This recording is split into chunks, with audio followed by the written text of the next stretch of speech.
चढ़ावा चोरी केस में एफआईआर के बाद सियासत भी तेज हो गई। अखिलेश यादव ने एफआईआर पर तंज कसा है।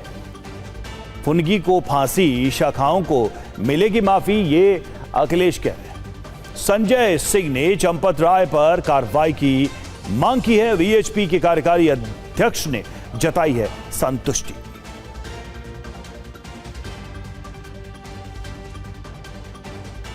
अयोध्या के राम मंदिर में श्रद्धालुओं के चढ़ावे में कथित चोरी का मामला अब सिर्फ जांच तक सीमित नहीं है।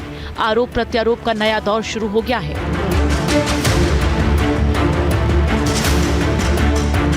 आम आदमी पार्टी का आरोप है कि चंपत राय समेत कई लोगों को बचाने के लिए कर्मचारियों के खिलाफ एफआईआर दर्ज कराई गई। वहीं चोरी के आरोपों से केजरीवाल बेहद दुखी हैं और वो आज राम मंदिर जाने वाले हैं। इस एसआईटी के पास जांच करने की कोई पावर नहीं है, तो ये एसआईटी केवल धोखा है, लोगों की आंखों में धोखा है, लोगों को लीपापोती, ये पूरे मामले पे लीपापोती करने का मामला है और एसआईटी का काम केवल बड़े बड़े लोगों को बचाना है। जब उसकी सीसीटीवी फुटेज थी, सारी जानकारी थी, पैसे की बरामदगी हो चुकी थी, तो इन्हीं लोगों के खिलाफ एफआईआर पहले क्यों नहीं हुई?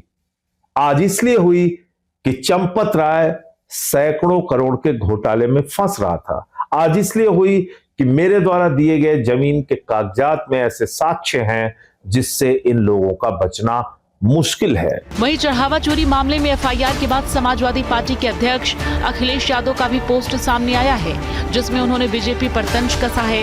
अखिलेश ने लिखा है कि भाजपा राज में नाइंसाफी की दिखेगी ये झांकी, फुनगी को फांसी, शाखाओं को मिलेगी माफी। जनता कह रही है कि पहले एसआईटी के बहाने सारे सबूत साफ कर दिए गए होंगे और ये निश्चित कर लिया गया होगा कि किन बड़ी मछलियों को बचाना है और किसको फंसाना है। उसके बाद एफआईआर हो रही है। लगता है एसआईटी को पहले रिपोर्ट बनाकर दे दी गई होगी और उसके हिसाब से जांच की गई होगी, मतलब निष्कर्ष पहले निकाल लिया गया होगा। उधर बीजेपी का कहना है कि चोरी का मामला सामने आते ही कार्रवाई की गई, इसलिए इसे शासन की विफलता बताना गलत है। देखिए, इसमें पहले से ही हमारे मुख्यमंत्री जी ने उस पर कड़ा कदम उठाया है और एसआईटी का गठन हुआ है और मुख्यमंत्री जी ने कहा कि 10-15 दिन आप लोग रुकें, जो भी दोषी पाया जाएगा उस पर सख्त से सख्त कार्रवाई की जाएगी। उधर 8 लोगों के खिलाफ एफआईआर पर विश्व हिंदू परिषद ने संतुष्टि जताई है। आलोक कुमार ने कहा है कि ट्रस्ट के सदस्यों ने नामों के बारे में पता चलते ही एफआईआर दर्ज कराने में एक दिन भी देर नहीं की। वहीं आचार्य प्रमोद कृष्ण ने कहा, विश्वास बनाए रखने के लिए ट्रस्ट के पदाधिकारियों को अपने पद से त्यागपत्र दे देना चाहिए। इस पूरे मामले में और इस मामले में जिन लोगों के भी नाम आ रहे हैं वो एफआईआर में हो या नहीं, उनकी जांच हो। वरिष्ठ पुलिस अधिकारी जांच करें और ये जांच शीघ्रता से पूरी होकर कोर्ट में चालान फाइल हो, जिससे हम शीघ्र ही अपराधी लोगों को जेल के फाटक के अंदर देखें। एक विश्वास को बनाए रखने के लिए लोगों की श्रद्धा को ध्यान में रखते हुए श्री राम जन्म भूमि ट्रस्ट के पदाधिकारियों को अपने पद से त्यागपत्र दे देना चाहिए। और राम मंदिर चढ़ावा चोरी मामले में एफआईआर दर्ज होने पर कांग्रेस की तरफ से भी प्रतिक्रिया सामने आई है। दिग्विजय सिंह ने पूछा है कि इस मामले में चंपत राय और अनिल मिश्रा की गिरफ्तारी क्यों नहीं हुई है। वहीं अजय राय ने एसआईटी की जांच करने वाले अफसर पर ही सवाल उठा दिया है।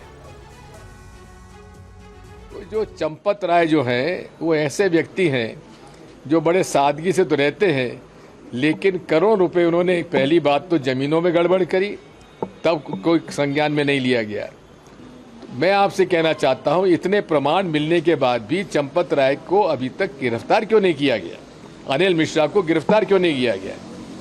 मैं इस बारे में माननीय प्रधानमंत्री से अनुरोध करूंगा कि आपने जब से विश्व हिंदू परिषद को ये सौंप दिया है, लूट मची हुई है।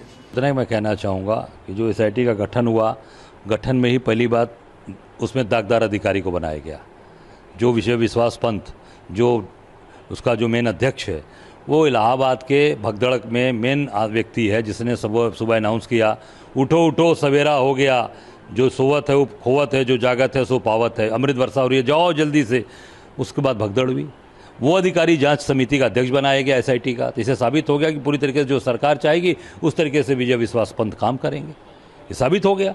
अब ये आप देख लीजिए कि जो एफआईआर इन्होंने किया वो एफआईआर भी कांग्रेस के दबाव में हुआ, क्योंकि कल पूरे उत्तर प्रदेश के अंदर कांग्रेस पार्टी सड़क पर उतरकर महामहिम राज्यपाल को हमने पत्र रख दिया कि तत्काल वो सरकार को निर्देश दें, ट्रस्ट को निर्देश दें कि वो लोग मुकदमा दर्ज करें और मुकदमा दर्ज करके कार्रवाई करें।